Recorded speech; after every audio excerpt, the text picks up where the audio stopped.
Hello, welcome student. Today we will understand next point from the chapter of the uprising of 1857. या हम कह सकते हैं बेटा इसको वेहन पीपल राइवल। सबसे पहले हमारे पास जो सबसे बड़ा रिवोल्ट हुआ था इंडिया में वो 1857 का रिवोल्ट था। तो उस रिवोल्ट में हमारे इंडियंस को इंस्पायरेशन मिली थी। कैसे मिली थी, क्यों किया था, उन सभी की स्टडी हम लास्ट वीडियो में कुछ पढ़ पाए थे, but I will explain again because this chapter is very important. मैं थोड़ा सा एक्सप्लेन पीछे का दोबारा से कर रहा हूं बेटा। हमने पढ़ा था कि 1857 का रिवोल्ट में पॉलिटिकल कॉजेस थे, सोशल एंड इकोनॉमिक कॉजेस थे, military causes, religious causes and immediate causes. Political causes के अंदर हमने स्टडी की थी कि उन्होंने सब्सिडरी अलायंस और डॉक्ट्राइन ऑफ लैप्स, इस पॉलिसी से इंडिया का काफी एरिया उन्होंने कैप्चर कर लिया था। बिना किसी रीजन के उसने अवध जैसे स्टेट को अपने कंट्रोल में कर लिया था। वहां के राजा पे मिस रूलिंग का आरोप लगा के कि इसको शासन करना नहीं आता है, पब्लिक इसको लाइक नहीं करती है, ऐसे ऐसे ब्लेम करके उन्होंने उसको अपने एरिया में उन्होंने शामिल कर लिया। सोसाइटी के अंदर सोशल रीजन में सुनिए, हमारी सोसाइटी में बहुत सारे इवेंट्स थे, जैसे सती थी और ban of remarriage of widow. Sati में आप लोगों ने पढ़ा था कल कि उसमें किसी भी लेडी को अपने हस्बैंड की डेड बॉडी के साथ जिंदा जल जाना पड़ता था, और विडो रीमैरिज भी नहीं थी। कम एज में ही लड़कियों की मैरिज हो जाते थे, और हेल्थ केयर की डेफिशिएंसी से मरने वालों की संख्या भी ज्यादा होती थी। ऐसे करके उनके हस्बैंड जब डेड हो जाते थे तो उसको दोबारा से, पहले तो उसको सती कर दिया करते थे, अगर कुछ बाद का टाइम में सती नहीं भी होती थी तो उसको रीमैरिज करने के लिए अलाउ नहीं था। और British East India Company implemented this policy, this events ban the sati and allow remarriage of a widow. इन सभी के कारण हमारे इंडिया के सोसाइटी में उसके अगेंस्ट रिएक्शन, और उस रिएक्शन में लोगों ने 1857 के रिवोल्ट में पार्टिसिपेट किया। It's okay. इकोनॉमिक कॉजेस में हम पढ़ेंगे, उसमें हमारे इंडियंस को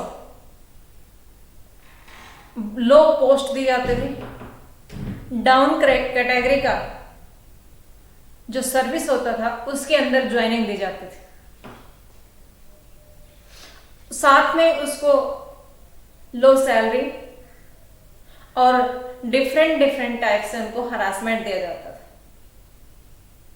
ओवरसीज इट मीन्स समुद्र पार जाना हमारे इंडियंस आर्मी अपने रिलीजन के अगेंस्ट समझते थे, और ब्रिटिश ईस्ट इंडिया कंपनी ने जब ये एक्ट पास किया तो हमारे इंडियंस ने उस एक्ट का अपोज किया। मिलिट्री काजेस में कार्ट्रिज होते थे जिसपे काऊ और पिग के फैट लगे होते थे। उस कोट इट मीन्स उसके चार और जो लिपटा हुआ था उसको मुंह से छील करके रिफिल करना होता था। तो वो मिलिट्री काजेस की स्टडी भी आपने कल पढ़े थे। अब हम नेक्स्ट पॉइंट पे चलते हैं कि ये रिवोल्ट कहां से स्टार्ट हुआ था। हमारे पास फर्स्ट पॉइंट आता है बेटा, outbreak of revolt at Meerut. देखिए लास्ट वीडियो में हमने स्टडी की थी कि मंगल पांडे ने बंगाल में इस रिवोल्ट की शुरुआत की थी। इट मीन्स इस रिवोल्ट की शुरुआत तो 29 मार्च को बंगाल में कर ही दी थी, बट फिर भी मेरठ के अंदर इसकी शुरुआत की फिक्स डेट हमारे हिस्ट्री में दी गई है और मेरठ में हुआ था ये 10 मई 1857। 10 मई 1857 का रिवोल्ट, 1857 के रिवोल्ट की शुरुआत 10 मई से हमारी हिस्ट्री में मानी गई है और वो कहां से, मेरठ से। ये काफी इंपॉर्टेंट है, काफी टाइम कंपटीशन में पूछा जाता है। मंगल पांडे ने 29 मार्च को अपोज किया था किसका, उस कार्ट्रिज का, इनफील्ड राइफल का, और उसके बाद में 29 मार्च को अपोज करने के बाद उसको अरेस्ट किया गया, बाद में हैंग कर दिया गया। उसी टाइम के कुछ बीतने के बाद बंगाल के अंदर ही एक आर्मी, थर्ड बंगाल, ये आर्मी का अपना यानी कि अलग अलग फौज का अपने अपना नाम होता है, तो ये एक तरह से आप नाम ही समझ लीजिए। थर्ड बंगाल लाइट कैवेलरी, इसके अंदर 85 सोल्जर्स ने उस कार्ट्रिज को यूज करने के लिए रिफ्यूज कर दिया और उनको अरेस्ट किया गया, जेल में डाला गया। उसी का अपोज करते हुए आर्मी के लोगों ने मेरठ में 10 मई को रिवोल्ट की शुरुआत की।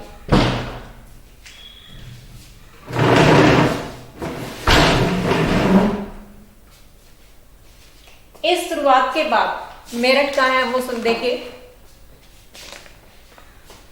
ये दिल्ली के पास ये मेरठ है बेटे। यहां से 10 मई को 1857 के रिवोल्ट का स्टार्टअप हुआ। उन लोगों ने मार्च पास्ट किया, ये दिल्ली है, दिल्ली में वो 11 मई को एंट्री की और मुगल एम्पेरर बहादुर शाह जफर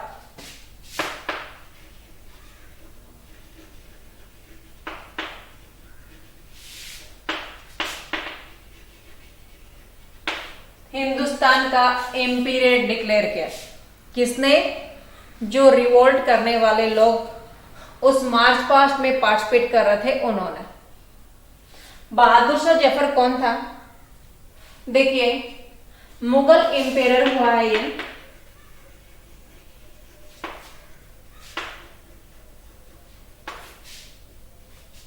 ये मुगल एम्पेरर हुई है जो 1526 के अंदर बाबर ने इसका स्टार्टअप दिया, जो सेंट्रल एशिया से इंडिया में एंट्री करता है और पानीपत की फर्स्ट वार के अंदर पार्टिसिपेट करता है। इसमें बाबर, हुमायूं, अकबर,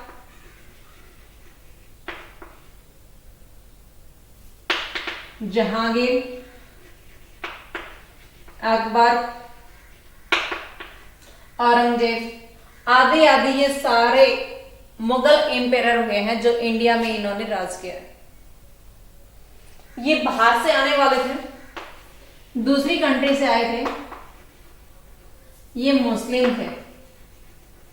इसका जिक्र आपके इस चैप्टर में नहीं है, बट आप बहादुर शाह जफर के बारे में इजीली तब समझ पाएंगे जब आपको पता होगा कि ये लोग थे कौन। ये हमारे इंडिया में आकर के हमारे रूलर हुए हैं। इंडिया में वैसे ही ब्रिटिश ईस्ट इंडिया कंपनी भी आई थी, but British East India company हमें यहां से लूट करके गई है और इन लोगों ने यहां पे राज जरूर किया है, बट हमारा इनकम का जो सोर्स था उसमें इन्होंने हरासमेंट नहीं दिया और जो भी इनके पास इनकम आई उनसे हमारे इंडिया का डेवलपमेंट भी हुआ।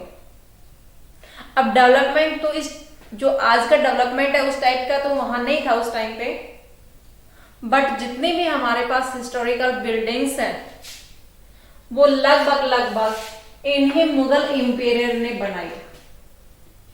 आप ताजमहल लगा दीजिए, आप जामा मस्जिद, रेड फोर्ट या दूसरी बिल्डिंग जितने भी आप सराउंडिंग में देखते हैं वो लगभग मैक्सिमम इन्हीं मुगल इंपीरियर की सेट की हुई। ओके, तो यहां इससे आगे जब इसके सक्सेसर हुए हैं उनमें सबसे लास्ट जो हुआ है वो बहादुर शाह जफर हुआ है। ये बहादुर शाह जफर हमारा दिल्ली के अंदर मुगल इंपीरियर के रूप में गद्दी संभाले हुए था जब 1857 का रिवोल्ट हुआ था उस टाइम।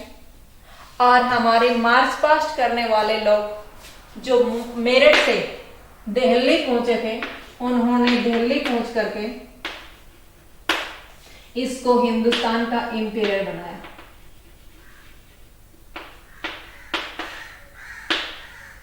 ओके, इससे आगे क्या होता है वो सुनिए। अब ये रिवोल्ट पूरे साउथ इंडिया में फैलता है, sorry north India, south India नहीं नॉर्थ इंडिया। इस एरिया में एमपी, यूपी, बिहार और दक्कन का कुछ एरिया, इस एरिया में ये सारा का सारा ये रिवोल्ट स्टार्ट हो जाता है।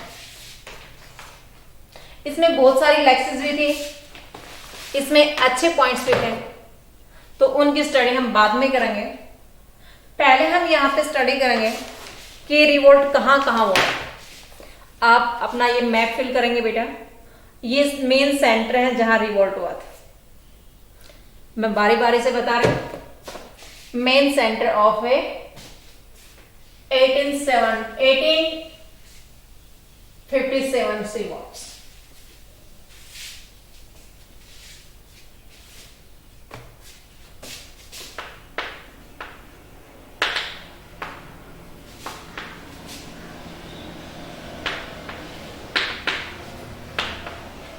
फर्स्ट दिल्ली,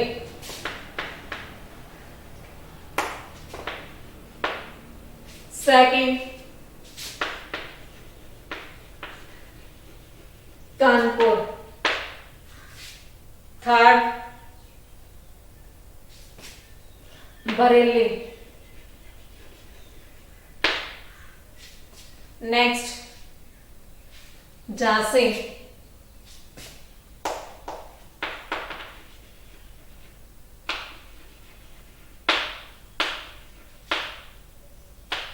नेक्स्ट अर्रा,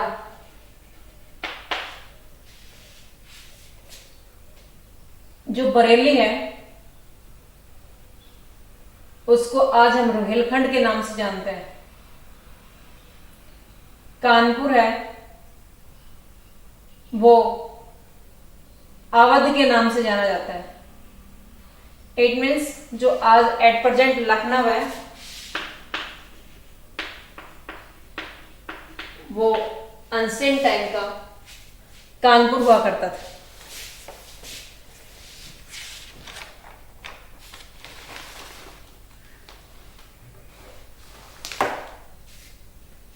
इसमें किस किसने लीडिंग का काम किया वो सुनिए।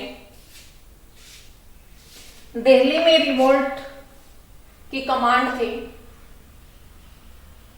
वो मुगल एम्पायर बहादुर शाह जफर के पास थे।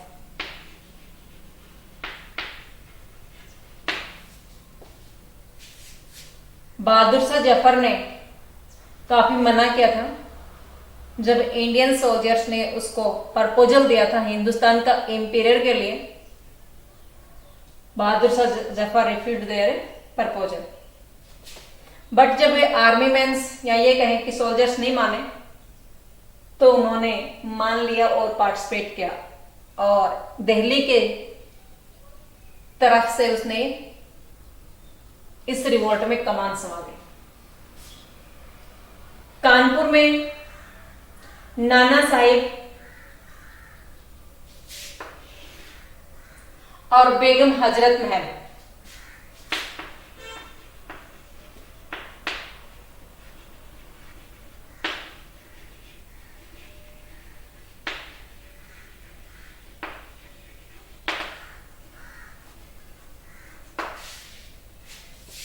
वाजिद अली शाह यहां का राजा था। उसको उसकी डेथ होने के बाद उसकी बेगम ने उसके शासन को संभालने में हेल्प की। उस टाइम उसका जो पुत्र था कादिर, वो छोटा था।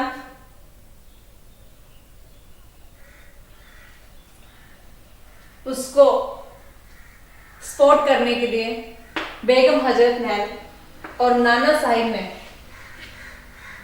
उस एरिया को संभाल रखा था। इनका कमांडर था वो तात्या टोपे था।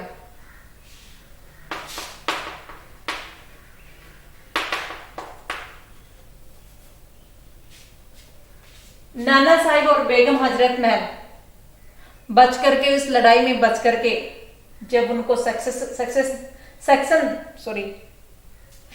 होते दिखाई नहीं दिए तो वो नेपाल चले गए, क्योंकि नेपाल हमारी नेबर कंट्री है और यूपी के पास में है।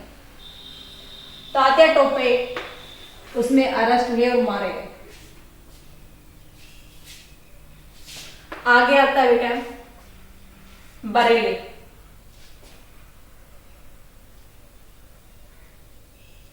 बरेली के अंदर खान बहादुर खान ने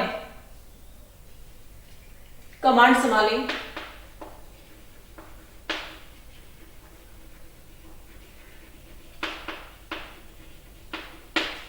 आप लोगों को इसके लीडिंग का काम करने वाले लोगों का नाम याद रखना है।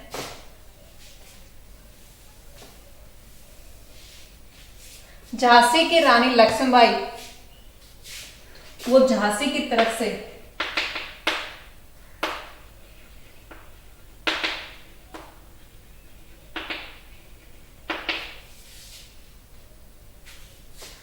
गंगाधर राव जो इसके पति थे उसकी डेथ हो गई थी और दामोदर राव को इसने अडॉप्ट किया था, इट मीन्स गोद लिया था। British East India company according the doctrine of lapse company refused their rulers। उनके रूलर को इट मीन्स झांसी के ऊपर राजा को गोद ली हुई राजा को बैठाने के लिए, दामोदर राव को गद्दी देने के लिए ब्रिटिश ईस्ट इंडिया कंपनी ने मना कर दिया। और मना करने के बाद रानी लक्ष्मीबाई ने जब उसका फोर्ट और area British East India company के कैप्चर में जाता दिखाई दिया तो उन्होंने लड़ाई शुरू की। इसने लड़ाई करते हुए जो कानपुर के अंदर तात्या टोपे कमांडेंट था उस आर्मी का, लीडर था उस सेना का, उसके साथ जाकर के इसने ज्वाइन किया। ज्वाइन करने के बाद ग्वालियर और सिंधिया इस एरिया के ऊपर अपना अधिकार जमाया। बट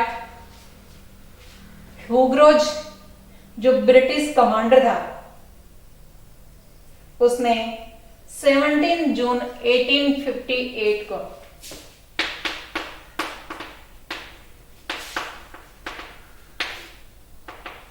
उसकी गर्दन काट दी और रानी लक्ष्मीबाई का एंड हो गया। अर्हा इस एरिया में, जो बिहार के साइड का एरिया है, उसमें सबसे ज्यादा उम्र का आदमी था, राजा था कंवर सिंह। उसने 1857 के रिवोल्ट में पार्टिसिपेट किया, but he did not gate a success. ये कोई भी सक्सेस नहीं हुए। कुछ इसमें मारे गए, कुछ भाग गए।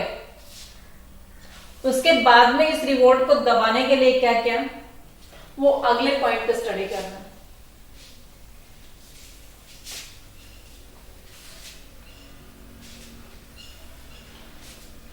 Separation the revolt.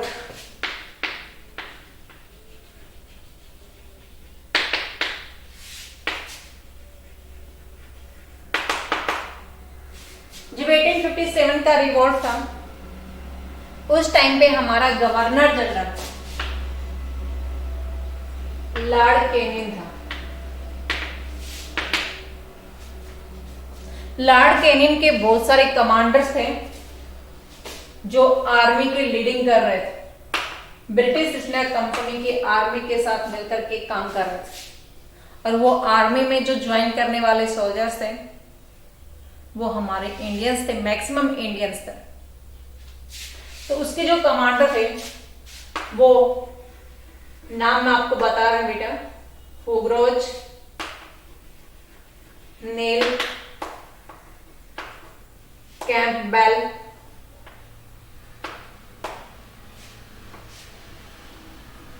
हैवलेज and Outram.